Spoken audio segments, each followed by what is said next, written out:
Hoje nós atacamos a Serra do Rio do Rastro. Acho que é justo dizer que essa é a subida mais emblemática do país. É o maior símbolo como escalada, né, para os ciclistas do Brasil. Cara, essa subida é muito clássica, né, do ciclismo de estrada. Aqui é um local onde já passaram muitas competições, Volta de Santa Catarina, e sempre é um grande desafio, acho que para todo atleta, tanto profissional quanto amador, de se desafiar na Serra do Rio do Rastro, né? E hoje aí o dia está colaborando, céu azul, vai estar uma imagem sensacional. E cada um vai para superar os seus limites, né? O Henrique vai para subir a fundo, eu vou até escolher a greve hoje para poder subir com transmissão um pouquinho mais leve. Mas lugares que eu já conquistei muitas vitórias e tem muitas boas lembranças.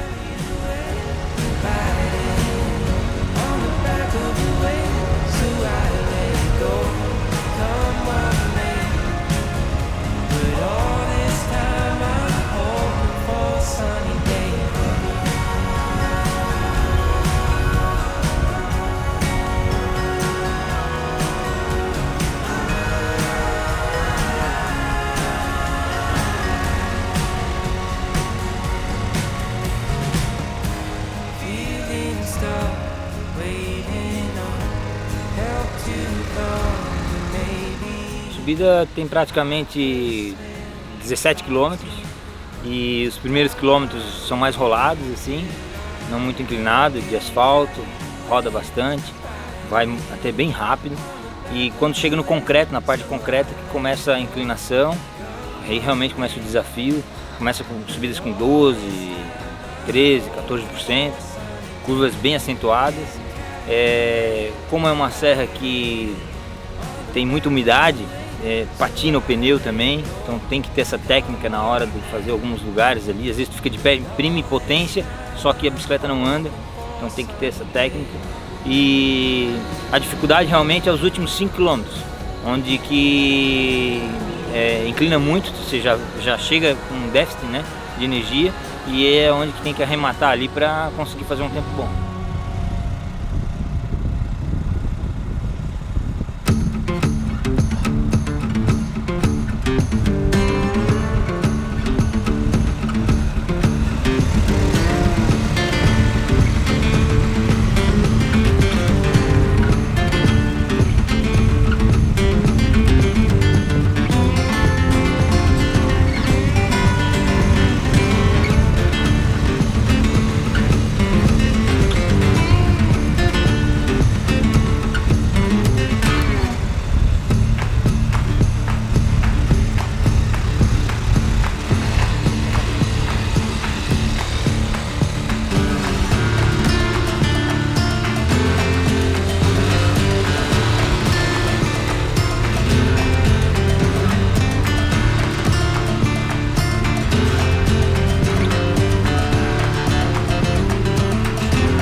A serra maravilhosa, pela variação de inclinação, de visual, pelos cortes na montanha. Visualmente é uma serra assim que impõe muito respeito, né? Chocante visualmente, e é dura, não é absurdamente dura, mas é uma serra muito dura, principalmente a segunda parte, quando você entra no concreto. Basicamente a primeira metade, um pouco menos da metade, é um asfalto um pouco mais veloz, bem lisinho, sinuoso, super gostoso de andar. E a segunda parte, né, uma serra antiga, Você vê que alguns trechos da pista assim, batem um pouquinho mais, né? As placas de concreto já um pouquinho mais judiadas. E é especial, cara. Você vê a mata, a quantidade de água, os paredões de pedra. É uma serra muito legal. O Márcio me lançou ali no comecinho, os primeiros 2 minutos. Foi pouco tempo, mas acho que um momento especial, assim. Foi legal compartilhar esse desafio com ele, um cara com tanta história, né, no ciclismo brasileiro. Um cara que venceu 4 vezes aí a Volta de Santa Catarina, o Tour de Santa Catarina, que tinha justamente essa serra aqui como talvez um dos pontos mais importantes, né, além de ser o ponto emblemático. E quando eu era criança ali eu acompanhava assim, as coberturas da Volta de Santa Catarina, sempre via as fotos e sempre me chamou muita atenção.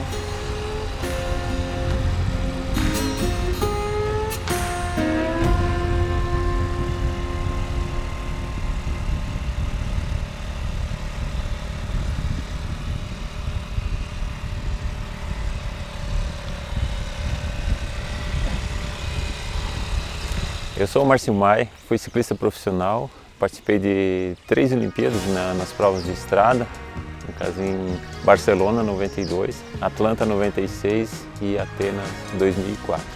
Eu comecei em 86, na minha cidade teve uma prova com bicicletas de freio contra pedal e organizado por uma loja, e aí eu acabei participando, eu tinha os meus 13 anos, e ganhei a prova, bicicleta com paralama, tudo. E aí na cidade começou a ter uma equipe de ciclismo e me convidaram para participar dessa equipe, já no ano de 87. E de lá fui crescendo, com 19 anos já ganhei as seletivas para as Olimpíadas de Barcelona, no ano seguinte fui correr na equipe da Caloi. Enfim, o negócio foi subindo, mas o início era bem diferente do que é hoje, né? Na época a gente tinha aquelas bicicletas que tinham firma-pé, não era clipe, tinha bicicleta com marcha que trocava na alavanquinha no quadro, as bikes eram bem mais pesadas, o capacete era aquele capacetezinho de tira que praticamente não protegia nada. Então, depois a bicicleta teve uma evolução absurda, né, em relação ao que é hoje com bike de carbono, com leves, capacetes com muito mais segurança, sapatilhas, enfim, teve uma evolução enorme, graças a Deus, né, porque a gente precisa disso.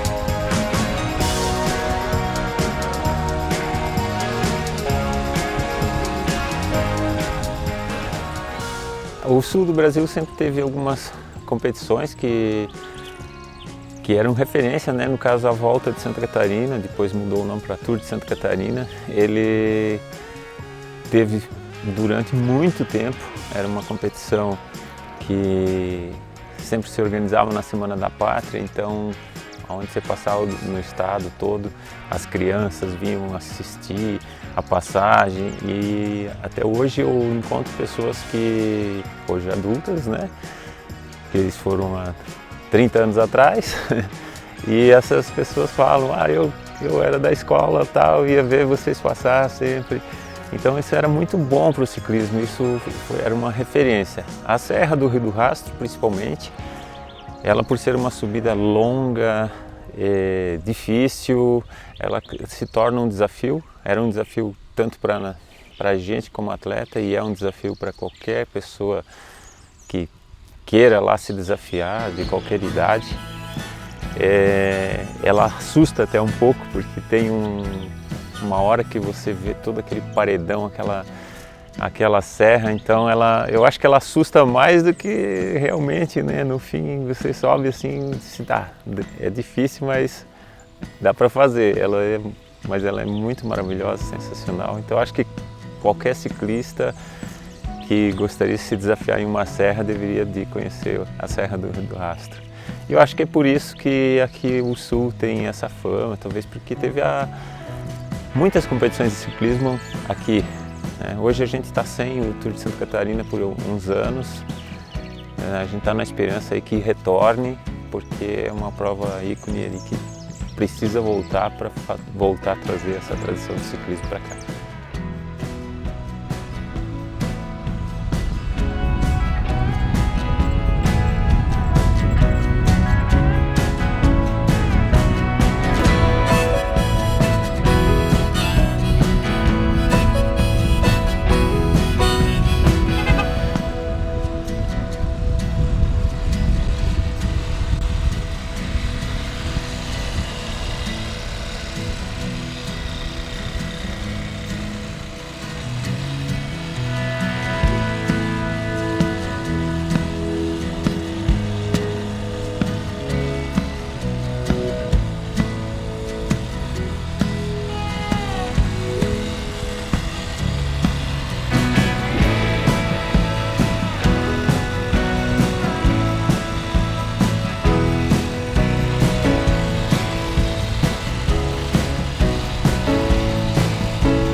A cereja do bolo para mim foi poder compartilhar esse dia com o Márcio Mai e com o Maninho, foi um cara que me ajudou lá como atleta júnior.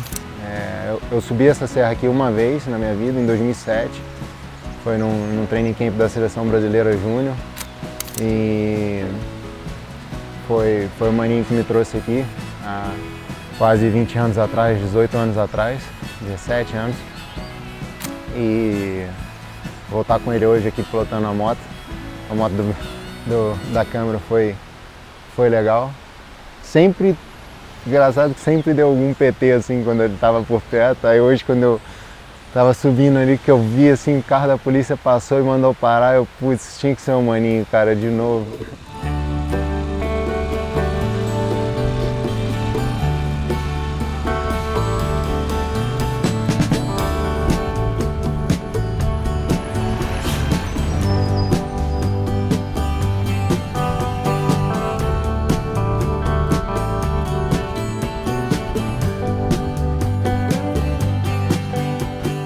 Gustavo Freitas, mais conhecido como Maninho, e eu me considero um facilitador do ciclismo, né?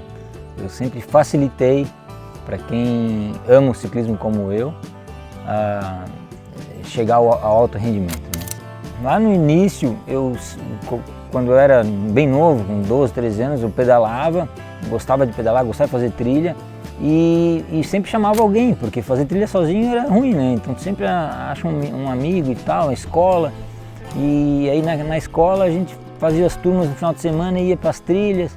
Aí acabava que um quebrava a bicicleta, outro quebrava também. Segunda-feira eu já ia arrumar, porque às vezes a bicicleta era emprestada, já tinha que deixar a bicicleta pronta porque o cara tinha emprestado, e comecei a mexer com bicicleta, já comecei a aprender a arrumar, já depois tive uma loja de bicicleta, e depois com o mountain bike em 1988, que iniciou o mountain bike no Brasil.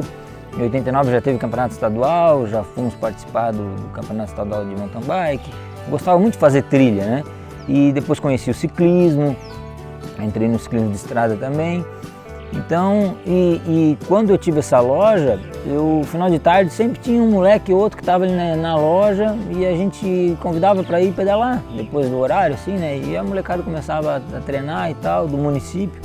E a gente criou uma equipe, da equipe a gente criou um centro de alto rendimento.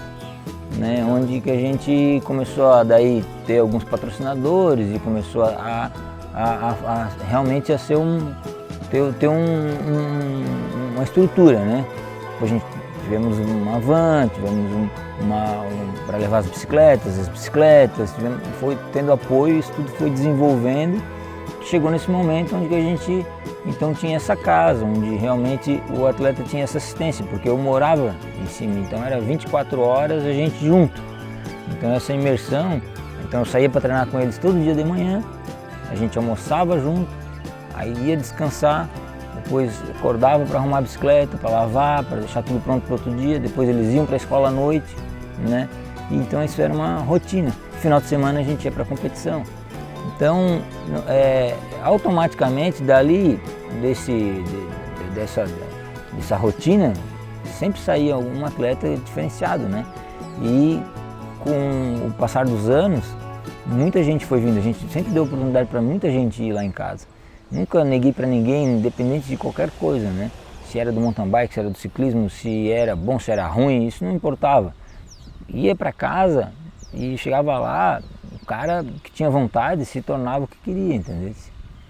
Chegou um ponto que eu trouxe um atleta que era filho do Renan Ferraro, e o Renan Ferraro foi o primeiro brasileiro a correr o Tour de France, e o filho dele era bem novinho, estava começando a correr, e o Renan era técnico da seleção brasileira de juvenil, e ele me convidou para ir de mecânico num Pan-Americano na Venezuela.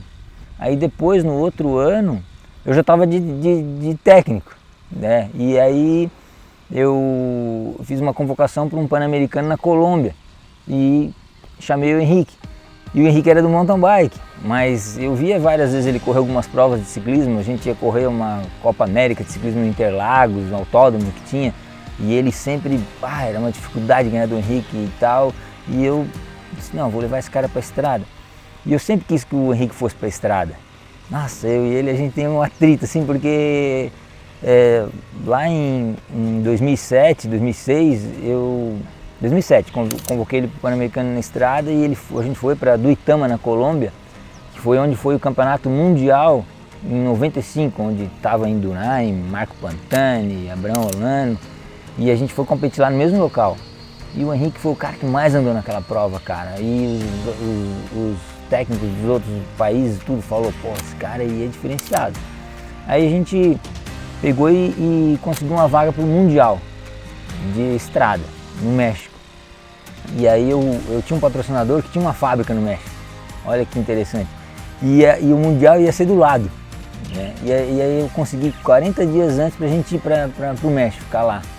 E ele júnior, né? Chegando lá, cara, nós já tava para altitude, chegamos a 2.300 de altitude. E aí a gente já conheceu algumas pessoas e tal, e eu disse, vamos numa competição que vai ter aí.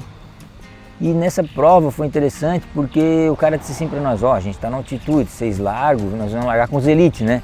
Vocês largam, mas vão de boa e tal. Eram 70 km. E nisso largou a corrida, o Vancini já deu de bandeira, né, cara, sozinho. E os caras da elite tudo armário, não pegaram mais o Henrique, cara. Então assim, o Henrique sempre foi um cara, desde novo, diferenciado, né? E nesse Mundial, ele teve um problema, diante do contrarrelógio, ele foi reconhecer e levou um tombo, e daí deu uns problemas e não foi legal.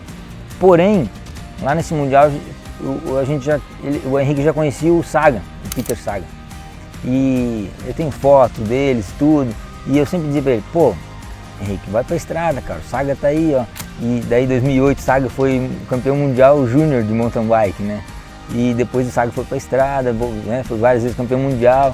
E eu sempre cutucando o Henrique, tá vendo, cara? O cara foi campeão mundial, era pra estar lá e tal. E aí depois ele foi campeão mundial de mountain bike e daí ele provou pra mim que ele sabia o que queria, então isso é muito importante, né, cara? Bem legal, né?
meu mundo sempre foi o ciclismo de estrada, né? O mountain bike eu não acompanhava tão de perto.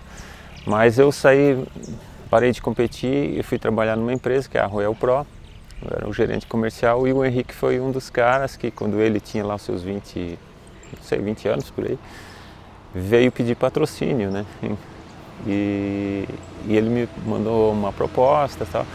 Aí eu, nas minhas limitações, consegui alguma coisa para ele, alguns materiais. Enfim, eu acho que até hoje ele tem, com a equipe né, o Amancini Race Team, tem apoio da Royal Pro, né, através de algumas marcas. E isso começou lá no passado. E aí que eu comecei a acompanhar mais ele, assim.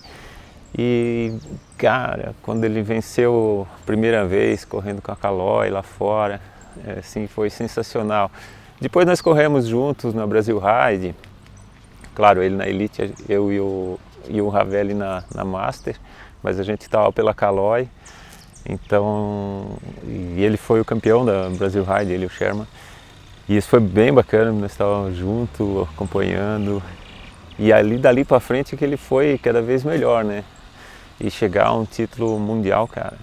E na elite mundial, tá entre os top do mundo ali durante tanto tempo que nem ele teve. Eu acho que é um feito que nem ele não sabe de tudo que ele fez, assim. Porque é muito difícil. O que ele fez, pouquíssimas pessoas no mundo conseguiram fazer.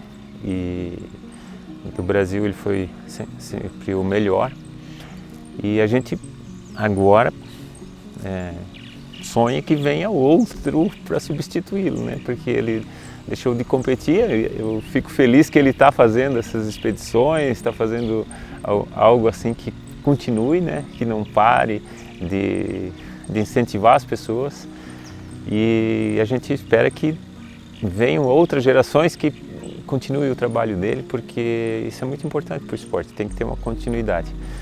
Mas o Henrique fez coisas assim que acho que ele vai se tocar do que ele fez daqui a alguns anos, porque é muito grandioso. Então, cara, eu entendo que tanto no esporte de rendimento como na vida pessoal, para a gente ter sucesso, o caminho é duro, né? O caminho é árduo, tem que ter disciplina, tem que ter muitas e muitas renúncias. Eu acho que as renúncias são mais importantes do que outras coisas, entendeu? Assim, tipo, renunciar àquele cinema, renunciar àquela festa, renunciar um sonho que o pai queria, diferente, renunciar. Cara, são muitas renúncias para te alcançar o teu objetivo. Quando tu sabe onde tu quer chegar, tu vai conseguir chegar. Porém, culturalmente, no Brasil, às vezes, tem muitas influências que te tiram do foco, né? Hoje em dia é celular, outras coisas que vão indo e que te levam para um caminho mais confortável. Entra numa zona de conforto que tu acha que tu está indo, não dá para levar assim, não dá. Ou você renuncia tudo e segue no foco ali e realmente vai passar algumas dificuldades, vai sofrer alguns preconceitos, né, com relação a ser desportista e não rentabilizar, mas o sonho não é pelo dinheiro, o sonho é pela conquista emocional, psíquica que tu formou, não é o financeiro, né? E aí muita gente no Brasil quer que o filho tenha rentabilidade financeira e não quer que o filho sonhe, quer que ele tenha realmente sucesso financeiro. E esse não é quem está no esporte, quem gosta do ciclismo, esse não é o sonho do atleta. O sonho do atleta é ter prestígio, é chegar lá, é ser reconhecido, né? E é isso que a gente sempre mostrou para os meninos e quem sonha isso a gente estava junto, né? Agora quem não conseguiu entender essa vibe, saiu do esporte, né?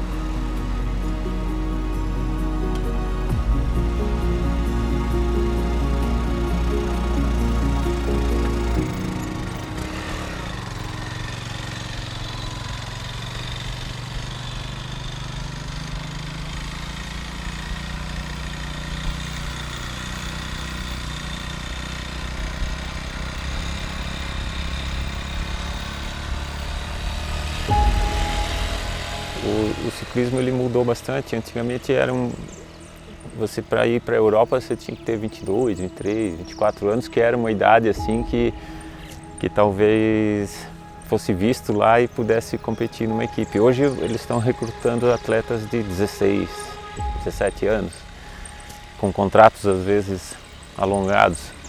Então você tem que incentivar essa base ali dos 14, 15 e os que estiverem se destacando ir fora, levar, mas tem que ter um auxílio, porque quem tem 15 anos de idade não tem nem noção, né, do que é. Então acho que isso é um papel da Confederação Brasileira de Ciclismo de fazer essa ponte, de tentar encaixar outros atletas brasileiros lá na Europa para entrar nessas equipes Pro Tour, ou no mountain bike, enfim, de qualquer modalidade que seja, para a gente colocar mais gente lá. Acho que quanto mais atletas estiverem participando lá, maior vai ser a visibilidade, né, do esporte para a gente e, consequentemente, os resultados vão vir. Tem dois lados que tem que acontecer junto, né? Um é ter competições boas. Quando você tem várias competições boas, né, com visibilidade, com premiação, sei lá, que tragam as equipes de outros países, você obriga as equipes nacionais a se estruturarem para participarem dessa prova, porque elas querem estar no evento. E ao mesmo tempo você tem que ter uma escolinha, ter a renovação, a juventude, mas essa juventude vai se interessar pelo ciclismo quando ela vê a prova legal, que tem ídolos, que tem atletas que estão ali, que servem de referência para essa juventude. Então a gente tem que ter as duas coisas, não adianta ter só a base, porque a base ela não tem aonde se espelhar. E a gente também não adianta ter só a elite se nós não tivermos uma renovação. Então acho que uma coisa complementa a outra. E a gente precisa começar a ter melhores provas para também fomentar essa base.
Cara, eu tô todo arrepiado, né? Primeiro, né? Putz que pariu, porque é um negócio fantástico. A gente pensar que, né, já vai fazer 20 anos que a gente se conhece e que eu vi aquele menininho lá em 2003. Eu fui no Campeonato Brasileiro de Mountain Bike, ele era juvenil, cara. Aqui, lá no Rio Grande do Sul, Três Coroas, perto daqui. E hoje ver toda a trajetória dele, assim, cara, é uma felicidade pra mim sem tamanho, cara. Eu me emociono, porque a gente já passou muito perrengue, eu e ele junto, cara, viajando, fazendo isso e aquilo, mas depois ele foi, voou, decolou e conseguiu realizar até parte dos meus sonhos, né, cara? Isso, assim, é muito legal. E aqui, tá esses dias com ele de novo, vendo ele, esse cara forte não só fisicamente, esse cara forte mentalmente, esse cara forte dentro do esporte, esse cara que conseguiu mover, né, uma nação ciclística no Brasil, assim, cara, é muito importante para mim. Eu fico muito feliz e poxa, vendo ele hoje, né, em alta performance ainda, né, cara, isso me deixa muito contente e assim, com uma esperança, né, de que, não sei, dias aí vão vir e vão ver o que vai rolar. Eu estou muito contente com a performance dele ainda e acho que ele tem muito para agregar ainda para o ciclismo brasileiro.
Foi um desafio que eu incluí aí na lista, né, assim que a gente pensou nesse projeto das expedições, de ir a alguns lugares bacanas ao redor do Brasil.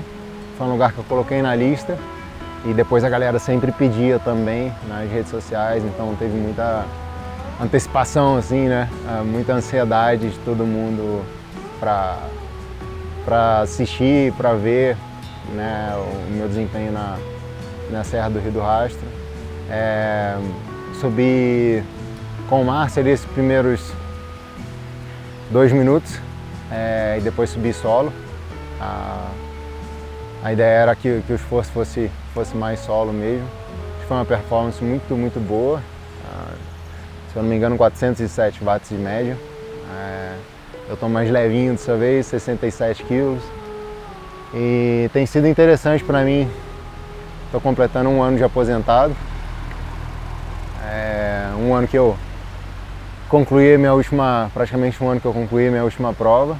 E nesse ano eu pude fazer muitas experiências de treinamento, principalmente treinamento de respiração.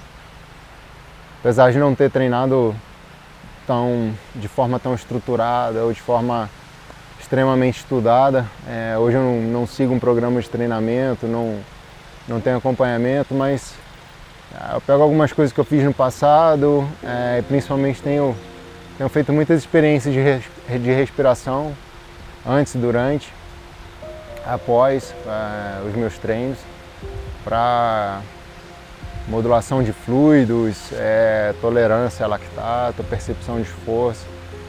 Tem sido um laboratório legal, assim, né, cara, e ver que mesmo já não tão jovem,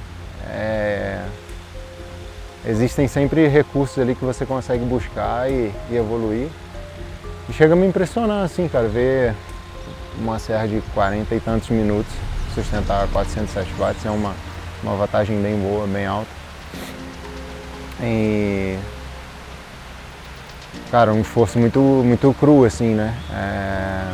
Então foi, mais uma vez, uma experiência muito legal.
Última curva, vamos! Foi muito legal ter ele do lado ali acompanhando, porque eu sei que é um cara que dedicou muito da vida ao ciclismo, fez por muitos ciclistas no Brasil e com certeza é um cara que aprecia esse tipo de esforço, né, de entrega. Não sei que ele estava curtindo ali. No finalzinho ele não se aguentou, aí foi engraçado, me deu vontade de rir assim no final dele gritando, me incentivando. Mas foi maneiro, uma experiência bacana de compartilhar com um amigo aí de longa data.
Vamos!